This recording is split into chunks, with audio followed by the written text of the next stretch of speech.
Hi, I'm Michael Reddy. It is August 6th, 2019. This is a free trial class for the Online Family Energetics Mentoring Intensive, which is a bunch of new words that we've come up with to describe something. Let me just say quickly a couple of words about Zoom etiquette. If you have a lot of background noise, please mute yourself. At the moment, it doesn't sound like we have any reason to anybody mute themselves. If you're eating or doing a lot of curious things or talking to people or dealing with cats or kids, and so therefore your picture is like animated with all sorts of distracting things, please mute your video. I want to introduce Sandy, though I think most of you know her already. She's my administrative assistant. I think we're going on 5 years now, which is awesome. I couldn't really do this stuff without her. So thank you, Sandy. And she's really the person that will help you with a whole lot of stuff around, you know, getting in, getting out. If there's study questions, she's the one who'll collect them and so on and so forth. So officially, I'm very excited about this class. It's been a good 6 years in coming, I think. It's the book I'm not going to write, or maybe I'll write it, but honestly, I'm 75 years old right now, and I don't know that I want to produce another book. It's costly to the body. It's costly to social relationships at times, and it's just a shitload of work. On the other hand, there is a book here to produce. I spent $10,000 originally on mentoring and coaching around publishing to, you know, drive a business. And, you know, one of the big, huge lessons I got out of it was first thing you should do is teach the material, get on and, you know, go through the material with people and find out what kind of voice they want you to have. And Health, Happiness, and Family Constellations and the Family Constellation Practice Builder both came from the experience of doing that. So this would be the first step in writing that next book. I don't know if it'll happen or not. I've presented this stuff over years. It's evolved at the Association for Comprehensive Energy Psychology in 2-hour learning labs, in a half-day pre-conference, in a full-day post-conference. I won't talk about it right now, but we had a super proof of concept at ACEP in Albuquerque. ACEP stands for Association for Comprehensive Energy Psychology.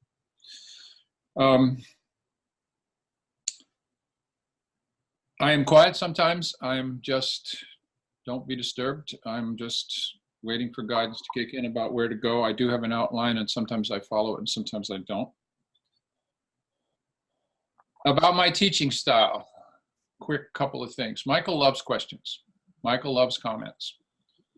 That is the genuine truth. I say that over and over again to people, and eventually they believe me. And when that happens, we start to get the kind of interactions that are extremely valuable. Spirit trumps Michael. I don't care. I give you a lot of guidelines. I do a lot of cognitive work around things. I'm somebody who marries conceptual and intuitive and mental and psychic things just kind of intimately. I move back and forth between them quite easily. I'm not someone who is really good at one and totally disinterested in the other one, for example. So I'll give you a lot of thoughts and guidelines and things like that. And, you know, spirit trumps those guidelines. You're the people with the boots on the ground. You're the ones that are in a situation. And so there's no way that the kind of things concepts I can put together and guidelines and things like that, which I think are very good. There's no way that they can be nuanced enough to feed into every conceivable situation that you might encounter. So you follow your heart. Okay, so we need some people to mute because I'm getting echoes. Sandy, can you tell where the echoes? No, she can't. Jane. Denise, can you just mute for the time being? Lynn, can you mute for the time being? Let's see if that's better. Yes, I think it is. Right? We're better again, Sandy? Okay. Yes. I'm a very large synthesizer. I've spent my life moving between and among different disciplines. I'm not someone who's a dilettante. I've really gone very, very deeply into a number of different ones and tried to pull them together into the answer to questions like, how the hell do I get well? That turned out to be a kind of central question, having started out pretty bad or pretty traumatized. I do a lot of diagrams. I use a lot of metaphors. People generally find my teaching style friendly, welcoming. People can argue with me. It's not at all a problem. Most of the time, arguments turn out to either enlarge the truth or enlarge the spectrum of ideas, or it's just that, you know, things aren't nuanced enough when they come out of my mouth and someone else presents another nuance, and that's great.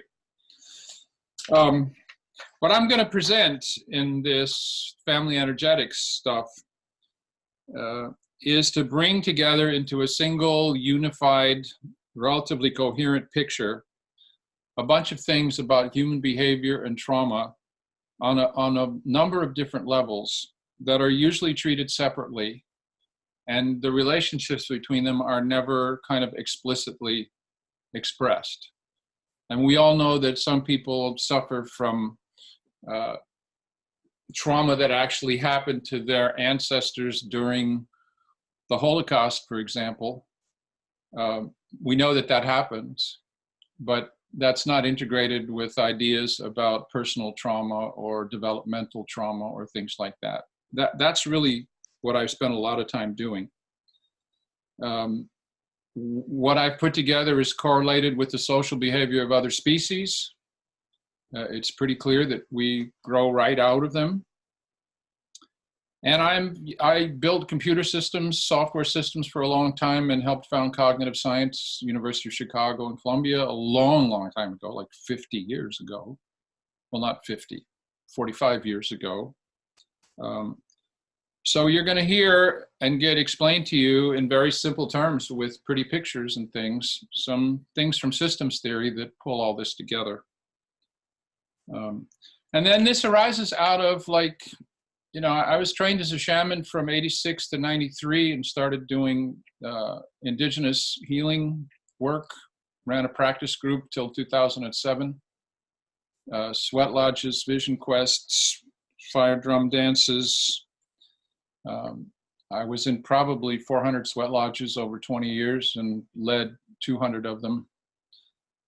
Put people out. I still put people out on vision quests. I'm trained in coaching and constellations, energy psychology tools, internal family systems therapy.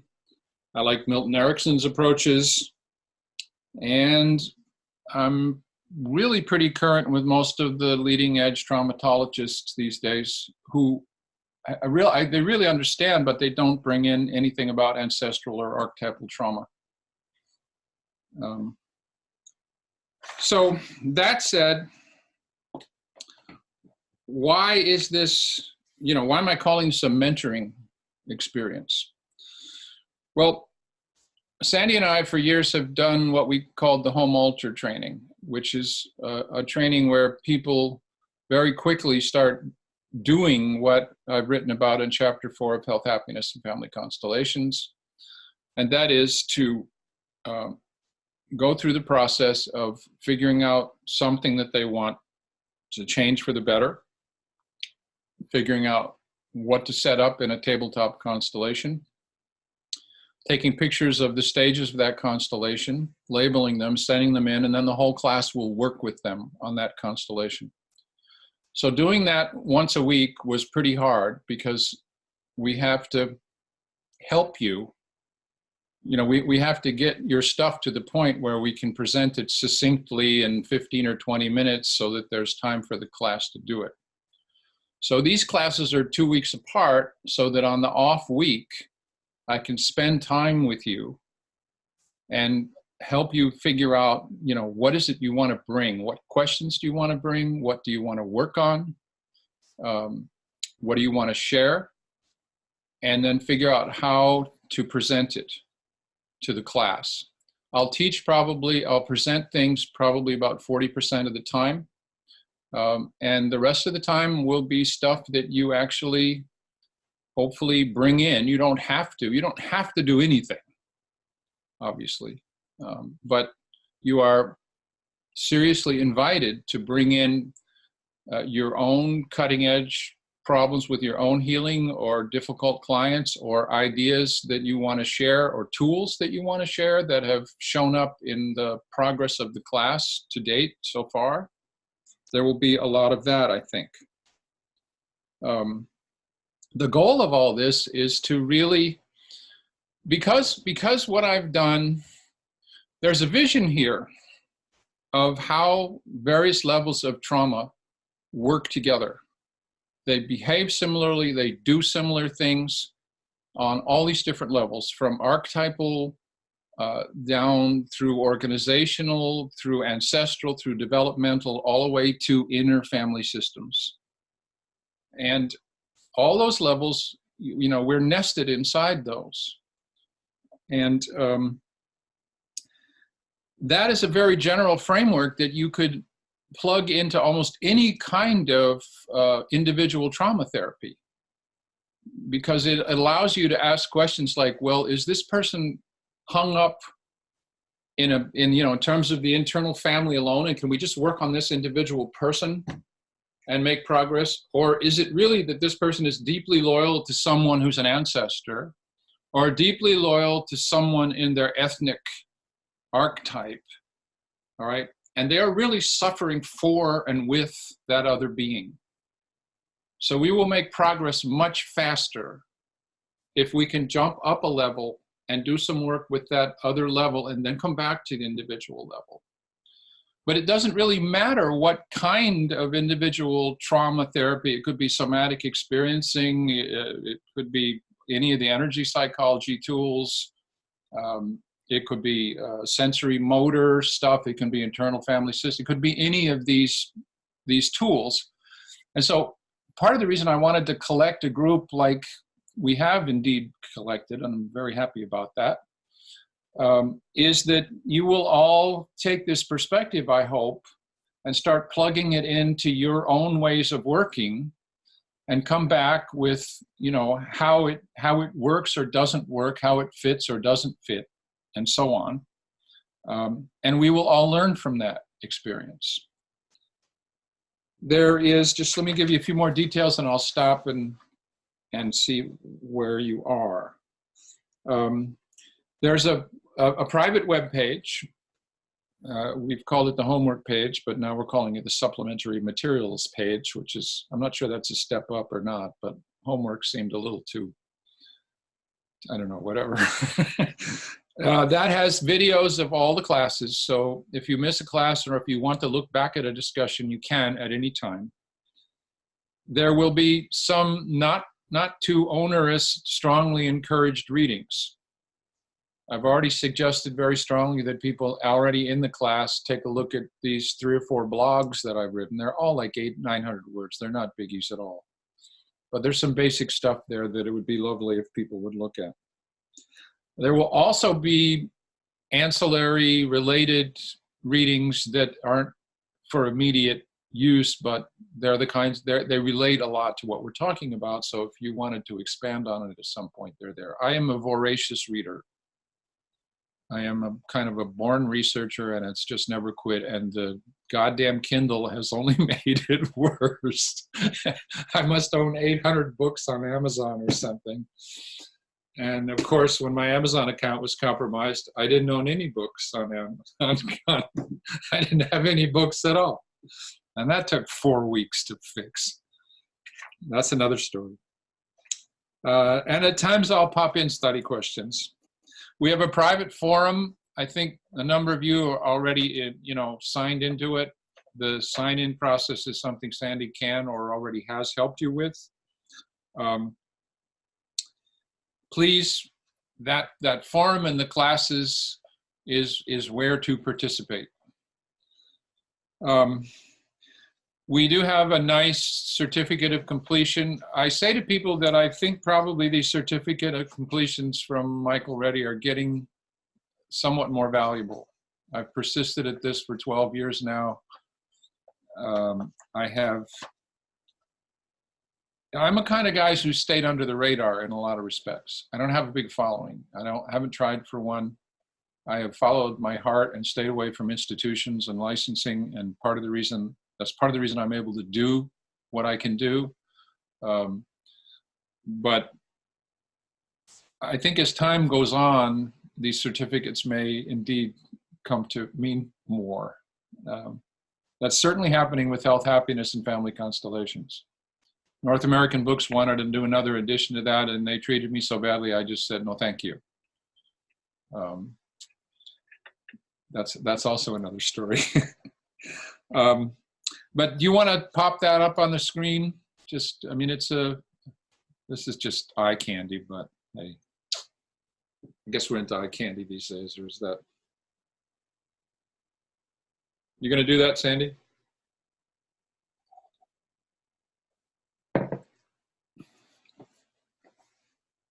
So that's what they look like. Well, it was what they looked like. It was there for a second and disappeared. That's all right. This is not a biggie. It's pretty. Let's just put it that way. All right. Okay. All right. So that's some nuts and bolts stuff. Comments, questions, thoughts? Anybody want to raise anything? Yes, Lynn, go ahead. Unmute yourself. Okay, so I think these things are related. Can you hear me well? Yeah, we're okay. Well, the first one I'll mention, I was recently in South Dakota at the Pine Ridge Indian Reservation, and there's such deep wounds there, as you can imagine. And I talked to the wife of the chief where we stayed about coming back and doing systemic, healing work. I can't imagine that no one's ever thought of this before. So this question about this, and also a current situation, is when I have people of the same family, they're related, and I want to do constellations, and I don't generally do giant ones like some of the trainings that I've been to where there's so many people, because it's really hard to go an hour or two with a constellation for me, okay?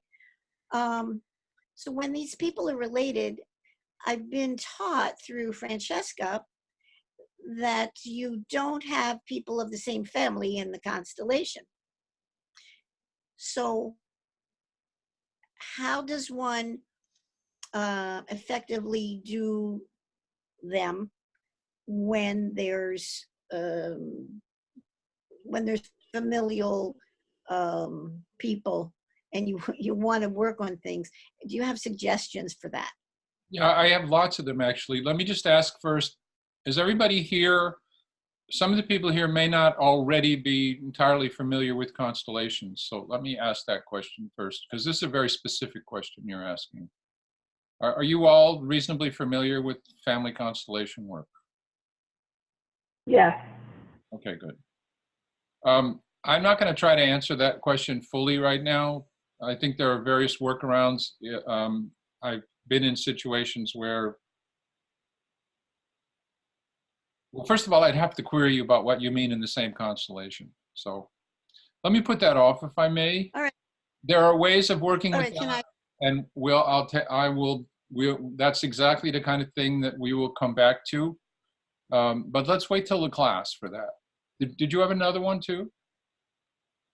Yeah, and if we need to wait, it's just that this is current and it's coming up.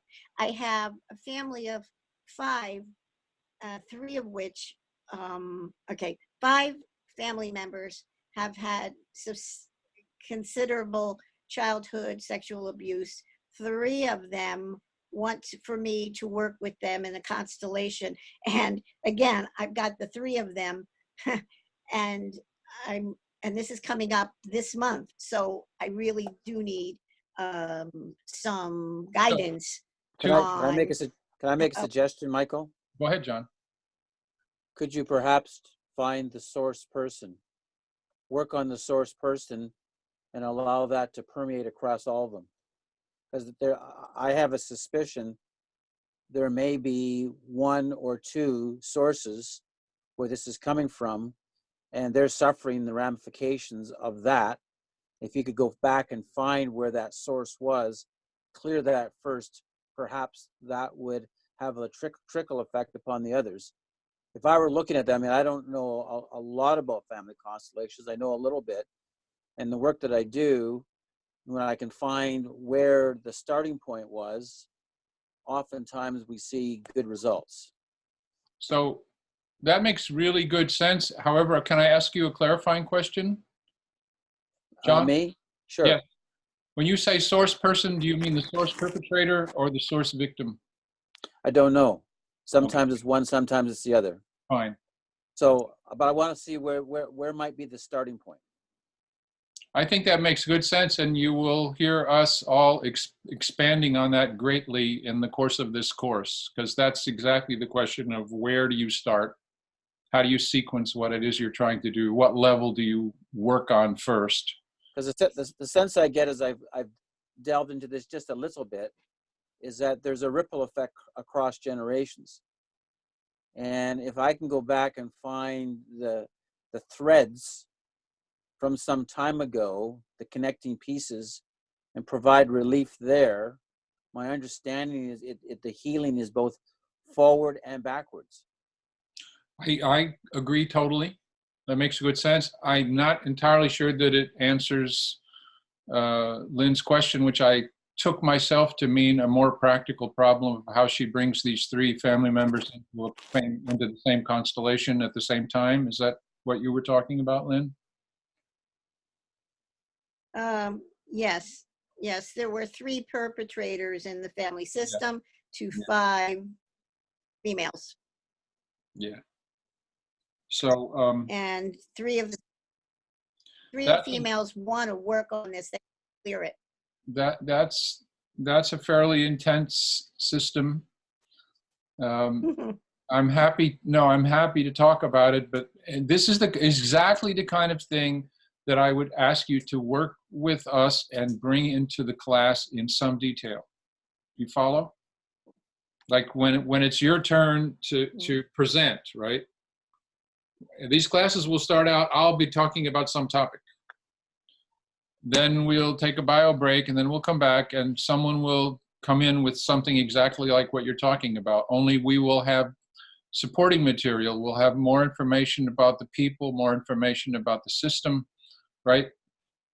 Maybe we'll have home altar constellation pictures. We'll have some material to work with so that we can dig into that in greater depth. Does that make sense? Everybody with me here? Yeah. You know, I've been kind of playing with various energy therapies for about 12, 15 years now.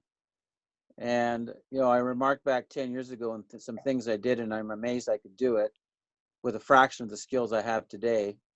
But still, it still worked. And the point I'm getting to is what works for me is learning simple tools, simple concepts, and then over time layering on top of that as my ability to understand them increases. And I'm hoping what to get from this interaction over the next 4 months is some comprehension of those simple tools, some comprehension of the principles, and then figure out over time how I can take this to another level. Well, I certainly think you're in the right place. Our goals coincide totally. Absolutely, totally. Anybody else have any questions about the mechanics or anything that I brought up about the course so far? I just have one question for Sandy. You spoke about some sort of a forum. I'm not sure if I missed that. I have all your notes, but I'm not sure whether I've signed up or not, or whether I need to do anything to be part of that. You're muted, Sandy. I'll have to double check. Yeah, there was a specific part of a probably really long email, and I can resend that portion to you, which will make it easier than trying to find where it was. Thank you. You're welcome. So we have Karen Ramsey, I think, would you like to say hello?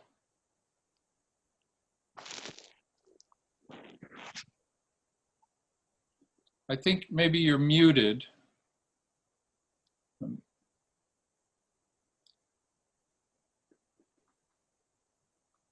Somehow you're muted, Karen. I don't know that you can hear me, but. The audio on your device is not on.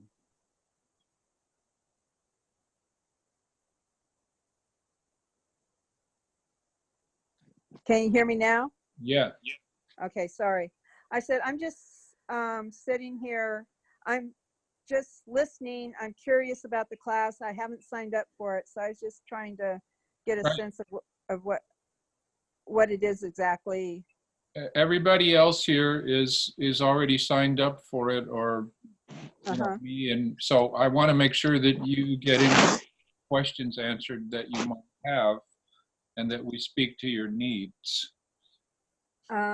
Thanks. I don't have any questions right now. I'm just taking it all in. Okay. Thank you. Thank you for being here. Thanks. All right. So I did a 5-minute video a little while ago about, you know, explaining the topics that, you know, I've got topics listed for these classes.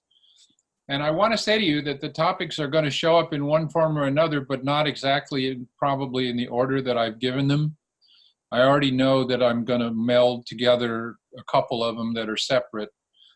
How this material gets presented to you depends totally on what happens in the class. Like, we already have a thread started. The thread is Lynn Felix's problem of, here's this family with all this trauma. How do we work with that? Francesca Mason-Boring says correctly that you can't just put a bunch of the people from the same family in a group constellation together. That was the problem with some family systems therapy, frankly, was that you had to get the actual members of a family into the same room over and over again until such time as they were actually willing to be honest with one another. And that's a huge job. The thing about constellation work is that we can represent these people or these energies on a deeper level and work with them on this soul level or whatever it is. And that if we do it carefully and with respect, it changes things. That's also something we'll talk about. But let me just quickly show you this 5-minute video that kind of, it's a little quick look at these topics. So you should see me getting ready to talk here, right? Everybody good? Okay, here we go. This is a quick rundown on the topics covered in my Family Energetics online intensive starting August 13th. Shamanic tools and perspectives in trauma healing. Soul retrieval is often the same thing as trauma recovery, though not always.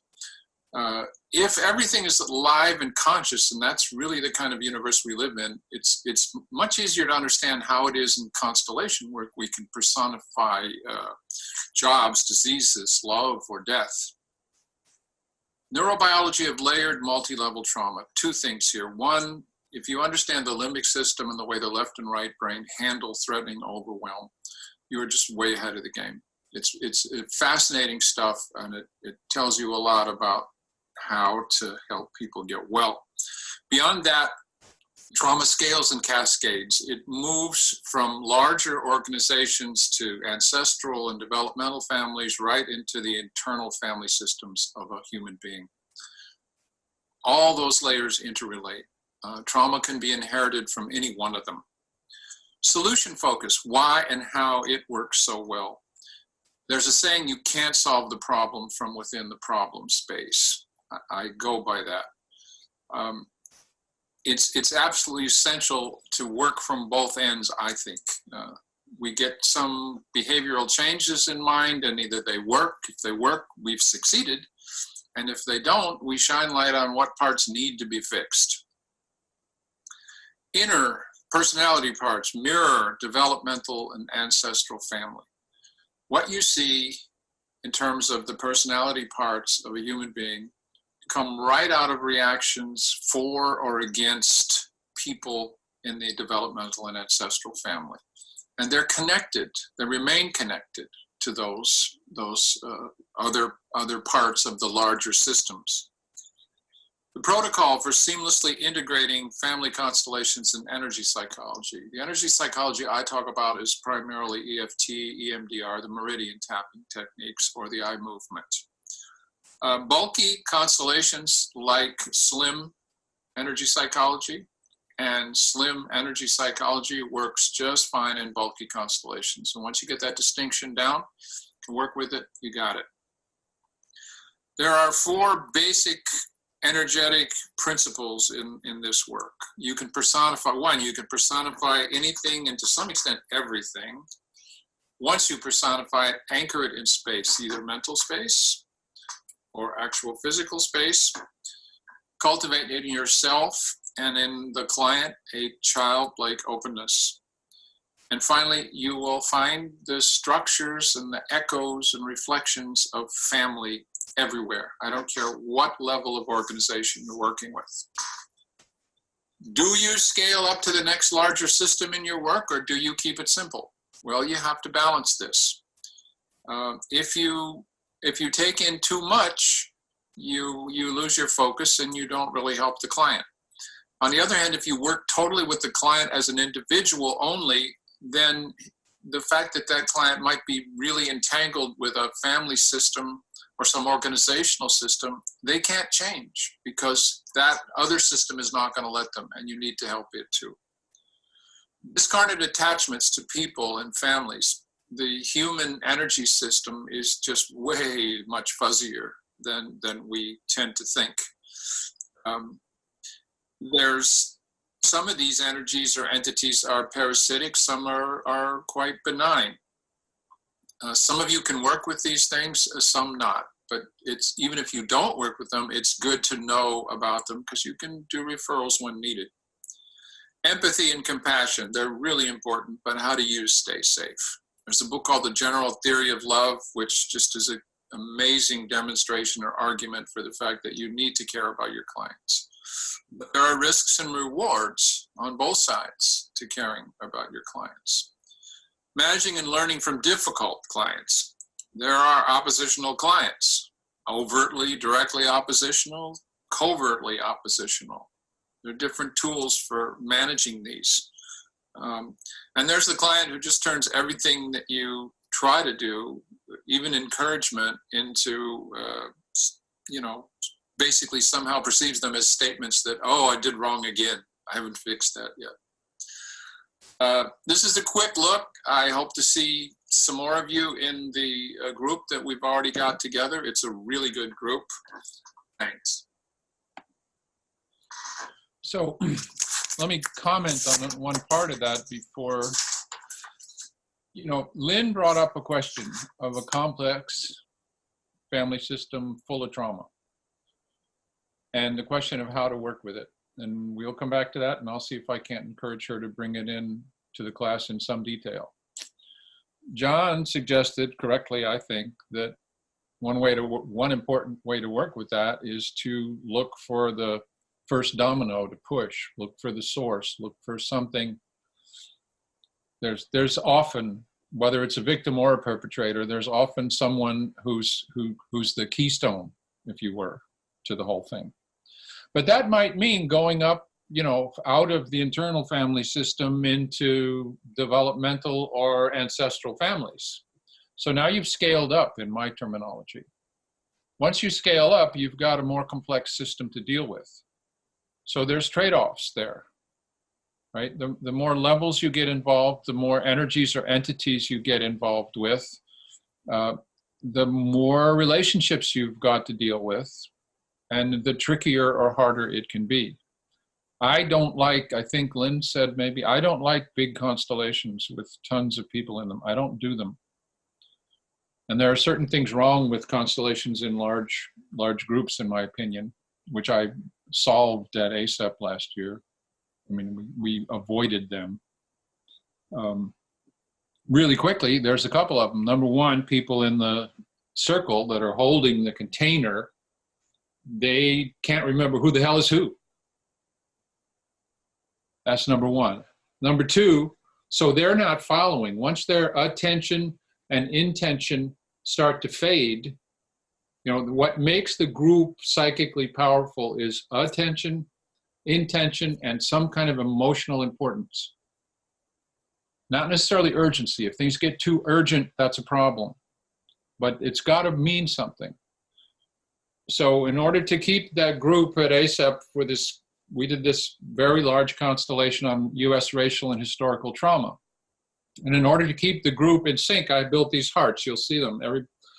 It had sandwich boards with hearts. So, you know, this was women, and this was the patriarchy, and this was the African Americans. So you knew, you could look at either side of any person, and you knew who was who throughout the whole thing. And the second thing is, as soon as people get emotionally involved, gets intense for them, they start whispering. And then there's this constant failure, in my experience, of large group constellations, that the facilitators or the microphone people or whatever they are are not careful enough about making sure that the whole group hears what is being said, because the group can't follow it. Over and over again, you're sitting there, and I see Lynn nodding. Over and over, you're sitting there, and the facilitator and the client next to them are going, you have no idea anymore. And at that point, you start to tune out. And once the circle starts to tune out, in my mind, you've lost a bunch of resonance. You've lost one of the things that makes this powerful. On a shamanic level, I'll stop in a second. I see maybe somebody wants to say something. But on a shamanic level, a good constellation is divination followed by sympathetic magic. So divination is like a tarot reading or throwing the bones or I Ching or something, right? You are doing something, you are laying out some randomly or intuitively chosen pattern of people, objects, whatever. And you are getting access to information that would not be physically normally available to you. If you preserve the resonance, if you are careful, if you don't violate the resonance that the little object persons or the people are holding with this deeper or higher level, I don't care which word you use, then you get to a point where you can move the objects around and it will move the deeper reality as well. So once again, this is the process of divination that morphs, if you're careful, into sympathetic magic. That is, to my mind, an extremely general and powerful process to be able to do. Because there's next to nothing that you can't work with that pair of tools. Now, John, did you want to pop in, John, or you're muted? No, I'm just taking some notes here and just processing. Okay. Anybody got any comments or questions about the little topic grid that I ran through there? Glenn, hello, how are you? Yes, good, thank you. Yes, our guest just left, so I have time now to join you. Yeah, Glenn's in the class as well. Glenn is one of our, I guess, three precious men. Yay, men that are so far behind in the getting well dance. Yes, that's a universal observation. It is. Okay. Any questions at all?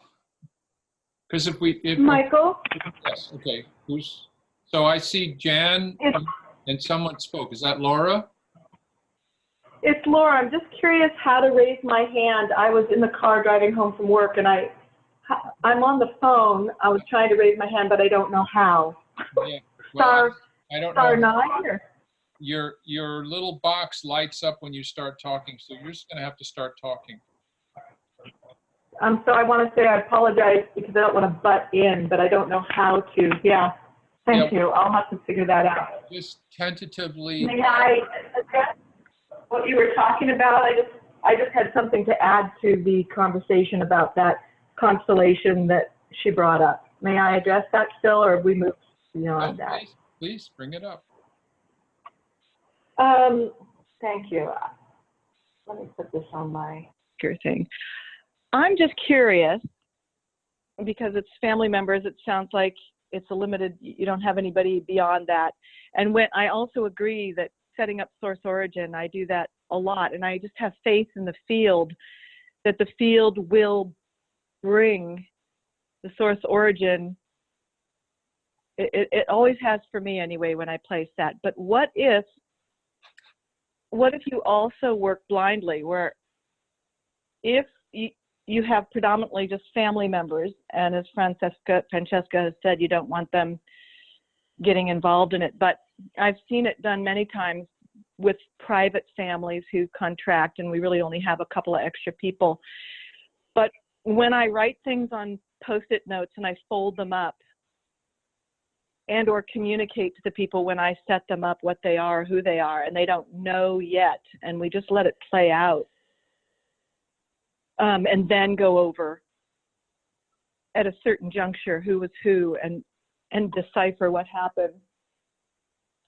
Could you do a combination like that of anonymity of what some of the family members are resonating or representing as it alongside source origin for it?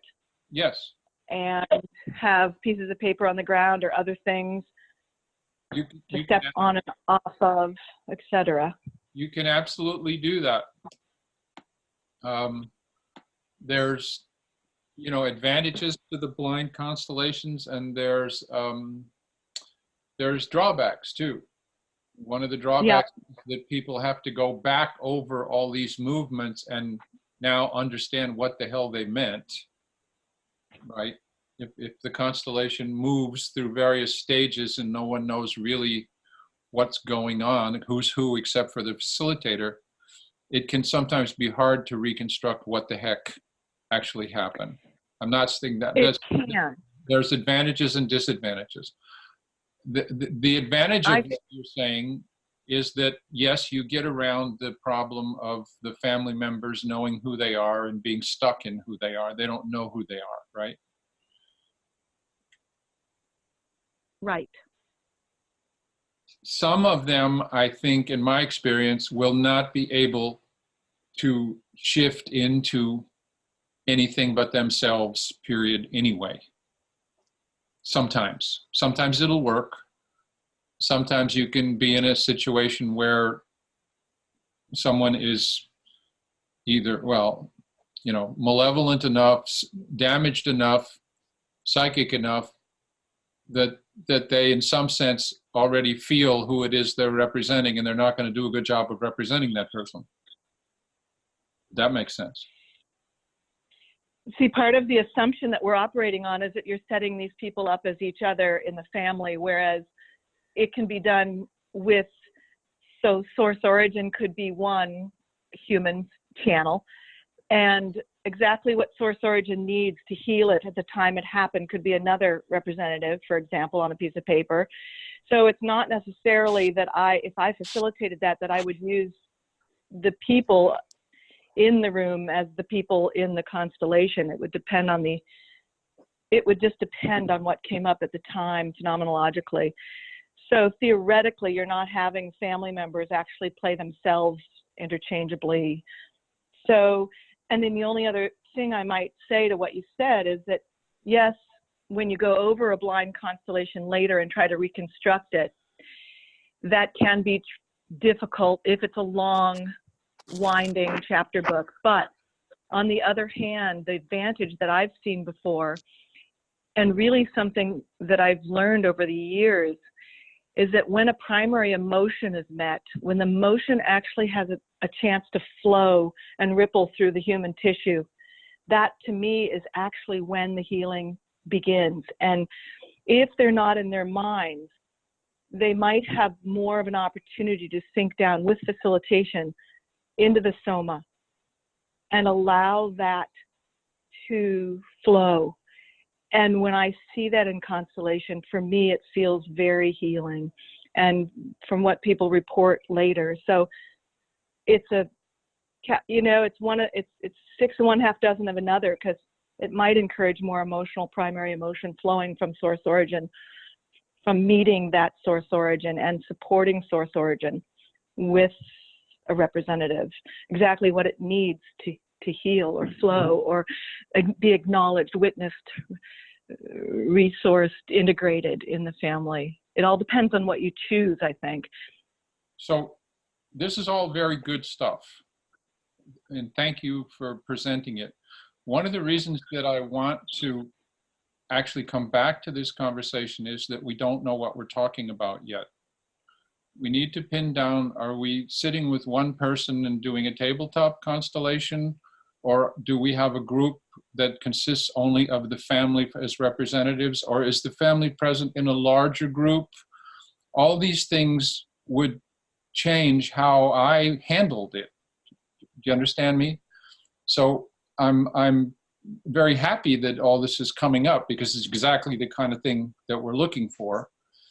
I'm kind of putting it off a little bit because I want to bring it in such a way that we know specifically what kind of constellation we're dealing with. Is it private? Is it public? Is it a group? Are we dealing with all family members? Because things are going to be different in those different situations. Now, what sense am I making?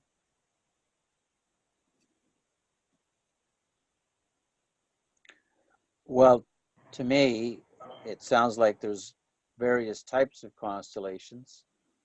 Different types work in different situations, and that's something I'm certainly quite interested in learning about. I happened to go yesterday to see a Parama body talk practitioner, and for those who may not be familiar with it, it's someone who's trained at a very, very high level in that particular protocol. It's Dr. John Beltime stuff out of Australia. And I went there because I had a real nasty foot problem, and I wanted to find out all the connections. And along the way, we found there was stuff in terms of my family dynamics. And lo and behold, 2 of my grandfathers wanted to provide energy to me at that time during that session. It was interesting. It just happened to be yesterday that 2 of my grandfathers were somehow connected to this process, and through this practitioner, I discovered they wanted to provide something to me epigenetically. I don't fully understand what that means, but it came up in the queue. It was fascinating. So part of the reason I'm here is because I know a little bit about this stuff, and obviously I need to learn a whole lot more, because I believe will be huge value in me having a better understanding of what constellations look like, how do you use them, what are the multiple dimensions of it, etc. Thank you. Again, I think that's exactly what we're here for. Laura, did what I say make sense to you? That I want to pin down better what kind of constellation work we're talking about before we get too deep into that particular problem? Completely. Okay, thank you. That's all I wanted to know. That again is what I'll be doing with people on the off week, is figuring out how do we, in 20 minutes or so, present like Lynn's problem. It's a perfect example. We need to know a little bit of family history. We need to know what kind of, are we going to be doing private sessions, or maybe we want to consider both private and workshop situations, right? Once we can pin that stuff down, then we can start to make sense with one another a little better. Because what people are saying, I think I love this stuff. This is great what people are saying. But we need to what we will be trying to do is to get it to where everybody can understand it. Everybody's on the same page. We know we're working with this or that kind of situation, with this or that kind of solution desired, this or that kind of process. And the processes involved are typically going to be combinations of constellation work and other approaches. Eternal family systems therapy, which is just really almost a kind of constellation work, if you want to say it that way. I tend to use the energy psychology tools. Now, I think that, Jan, did you want to say something? Yeah, I had a question because I didn't get the second part when you said you work on a shamanic level, or the parts of a shamanic level is divination followed by, and I didn't catch the second part. Sympathetic magic. Okay. Sympathetic magic, as you probably know, means we move objects around and create effects that are distant or not explained by physical means. So the voodoo doll is the classic negative example of that. Yeah. Great. Thank you. And also, just in response to the comment that was, I think it was made by Lynn earlier, there is, I thought I heard her say she wasn't sure if there was shamanic work being done, like a Native American community. Right. And when I was online, there was, this was a while back, but I found a woman who is Native American who does work and do family constellation work with Native American families and communities. I'll try to find her name. I don't know if that's of any help. I'm not saying that that's the person that has to do it, but sometimes there may be people who would prefer to have someone who's Native from their community who understands their construct or whatever. So I thought I would I'll put that in the, Put that up on the forum. yeah, I will as soon as I get her name. Yeah, thank you. Thank you. I mean, I spent from 1986 through about 2007 sort of caught between the native indigenous North American world and the white world. Right. I got into trouble with both sides very, very often. I totally can relate to that. And I was hesitant in some ways to post that because I didn't want that to be, to discredit your work, because I do know what it is to be embraced by Native Americans and have them share in their perspective, and you join in ceremonies and things. Some are good with it and some aren't. And Absolutely true. major supporters and major enemies the whole time. It's part of the reason I kind of stopped doing any public sweats or other things, because number one, I wanted to get paid for my healing work. I was tired of doing it for free.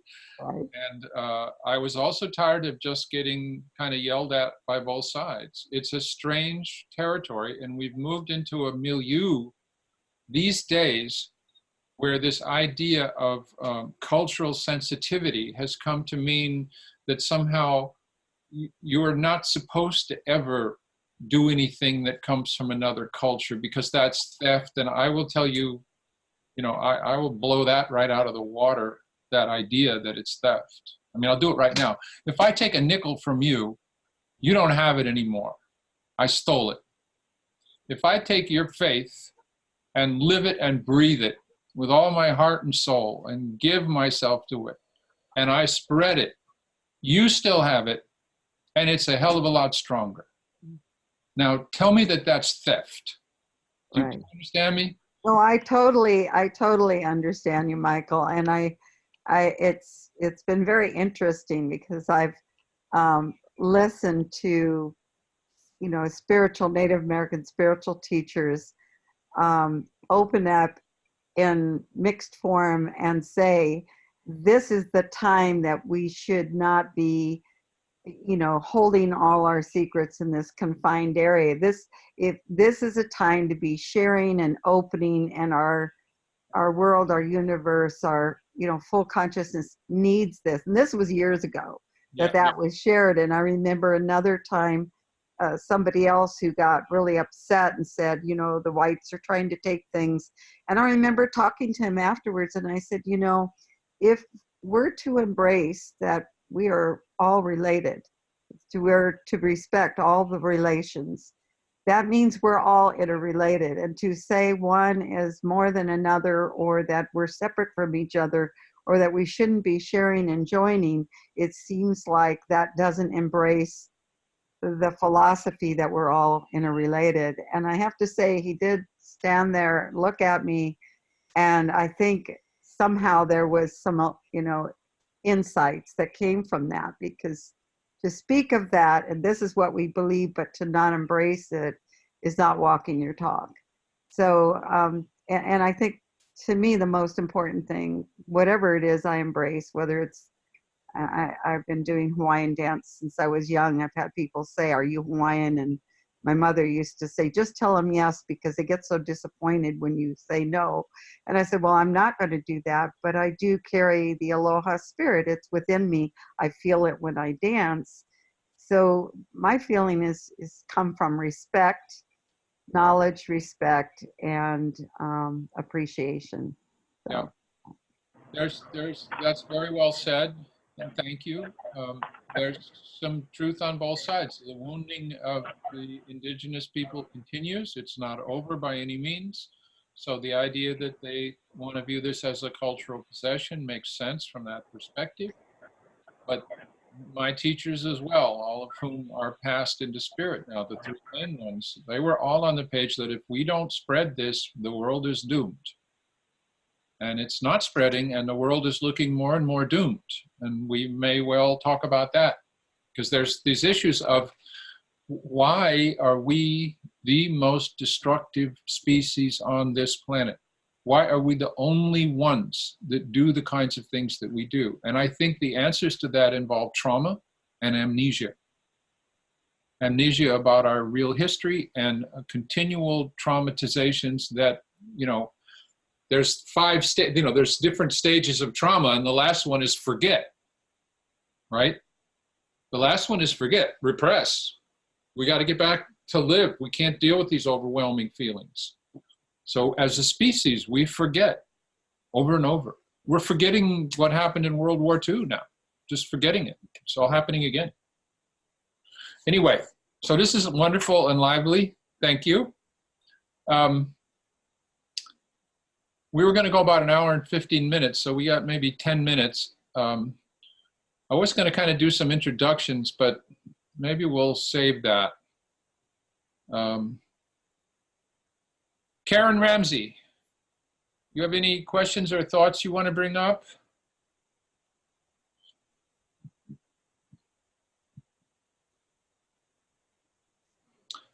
I think you're muted now. Yeah, there I am. No. Okay. I know I was in a constellation once, and it was very interesting, and that's one reason why I wanted to check in here and see what it was like. But I have a feeling I'm not supposed to be like being the practitioner with constellation work. It was great being a client, but I'm not sure that I want to take that next step. So that's fine. That makes perfect sense. I will say that this is not, I mean, if people are already practitioners, this is really good training. Right. If people just want to learn and work on their own health and growth, this is also really good training. Uh-huh. Because all of us, if you're going to do deep work with people, you have to do your own work. And I personally don't think that ever stops, and I'm 75 now. It goes on. Oh, I believe in working on myself, and I do different things. Jan, I'm sitting here with Jan Gibbs, and we're echoing. So All right. Well, listen, thank you so much for being here. Yeah, All thank right. you. So those of you who are in the class, we start next week. Glenn, you want to say something? Yes, just responding to Karen, having studied with Michael and learned about doing the representational constellations on a board, calls it home altar constellations. I don't know if he talked about that, but that provides the opportunity to work on yourself just on the board with the object persons, object figures representing the parts of yourself or your parts of your family, however you're focused. So anyway, I would mention that. Thank you. That is true. The home altar constellation was kind of my DIY, do-it-yourself thing. But the other thing about home altar constellations was that I just said bye-bye to figurines and markers. I think it's crazy to use figurines and markers when you can use household objects, and they are just, there's layers of symbolism that are just humongous. Mom is an ashtray and dad is a pack of cigarettes or something. Look at the relationships, dear God. Do you understand me? Mom is a great big bowl, dad is a knife. Yeah, Glenn is holding up pictures. There's a poster from the 2012 Seattle Family Constellation, Systemic Constellation Conference that I did that I'll ask you to look at after the first class, I think. So listen, thank you all for being here. It would have been nice to maybe collect another couple people, but it looks like that's not going to happen tonight, and that's the way Spirit wants it. I'm very proud and happy of the people we've got. And I'm really excited about being able to sit down with Lynn and figure out, let's answer these questions and get specific enough about it that we know what the heck we're talking about, right? Does that make sense? Lynn, we can also talk about this, if you have an urgent need, so. Do you hear me, right? Nod your head. Can you hear me? Now, yeah. No, you froze. Okay. Is the 25th. Yeah, I got knocked off 4 times since we've been on. Right. My community is in the Pennsylvania is the 25th. One of the family members is coming, and the following week they want to do this specific family. So my idea is those who are not family members who show up at the 25th can be invited either collectively or individually if they feel called and would like to support the personal family work to come the following week to add people to the field. That makes good sense. Personally, with a system that complicated, I probably would be working privately with some of the participants in that system, as well as, or instead of popping it right into a big group constellation. Probably both.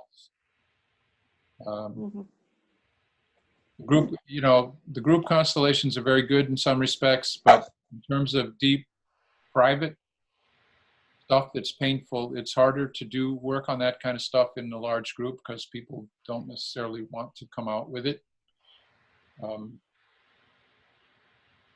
Anyway, there's lots of back and forths about that. So look, thank you all for being here.